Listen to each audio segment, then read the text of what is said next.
Hey folks, David Tao with Barbin.com. I'm at the 2021 Noble CrossFit Games. As you can see, Vendor Village is behind me. It's cleared out for the day, but we're gonna bring you a recap of the action here from Friday. At the end of the day, some familiar names at the top of the leaderboard. Tia-Clair Toomey sits on top for the women. Justin Medeiros sits on top for the men. So we're gonna break down each event, talk about some highlights on the day, some unfortunate withdrawals, including big names who are no longer in the competition.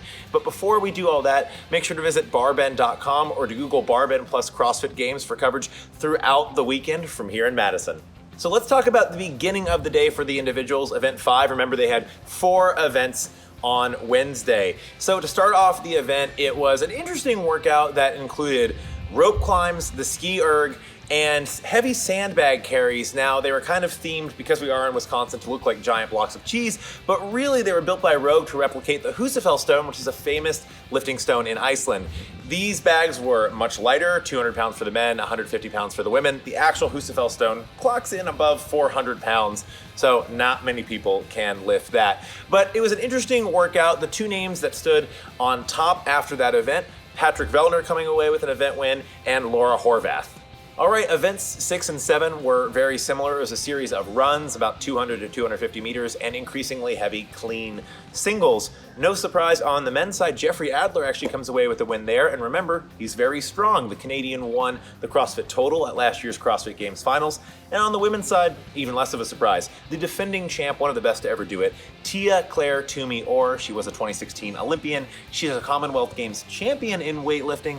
Yeah, she's pretty good at running and cleaning. She comes away with a pretty decisive win on event 6. Event 7, another version of event 6, basically with a slightly different distance on the run and heavier barbells. Jeffrey Adler actually only finishes in second.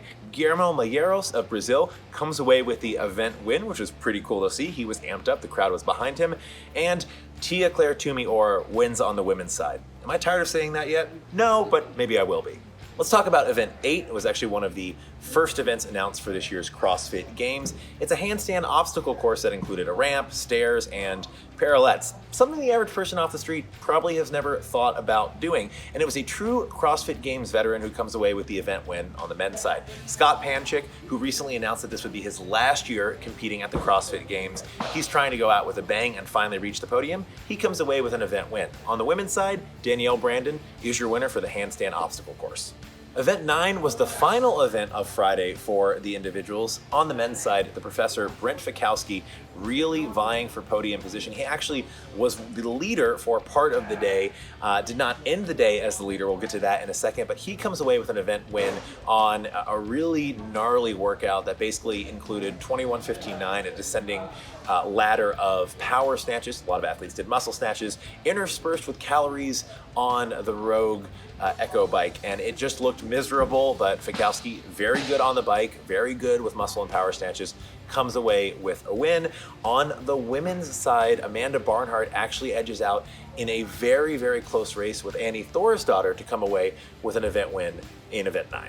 So let's talk about something that's not so fun, and that's the withdrawals so far today. That begins with Cara Saunders from Australia. She actually contracted COVID while coming to the United States, and though she was allowed to compete due to negative antigen tests, it had really taken a lot out of her, and she withdrew from the competition. Sean Sweeney had to withdraw for a non-COVID related medical reason. We don't have the specifics on that just yet. Adrienne Moonweiler withdrew, and Dani Spiegel actually twisted her ankle coming off the rope in the first event of the day. She also withdrew due to that injury. So we actually don't know a ton about what's going to happen tomorrow, except for, well, one we've known about for a while, individual event 12. I want to highlight that. It is going to be a heavy snatch event, so place your bets now if you are betting on the CrossFit Games. I don't know if I can actually officially endorse that. I don't know if that's even legal to say, whatever, but get your bets in now as to who will lift the heaviest. My eyes, specifically, I'm going to talk about the women's side on Amanda Barnhart and Tia-Clair Toomey, both athletes who have proven themselves very strong and have tended to go toe-to-toe in heavy, clean workouts. Let's see how they fare when the snatches get heavy. For Barbin.com, I'm David Tao. Thanks for tuning in.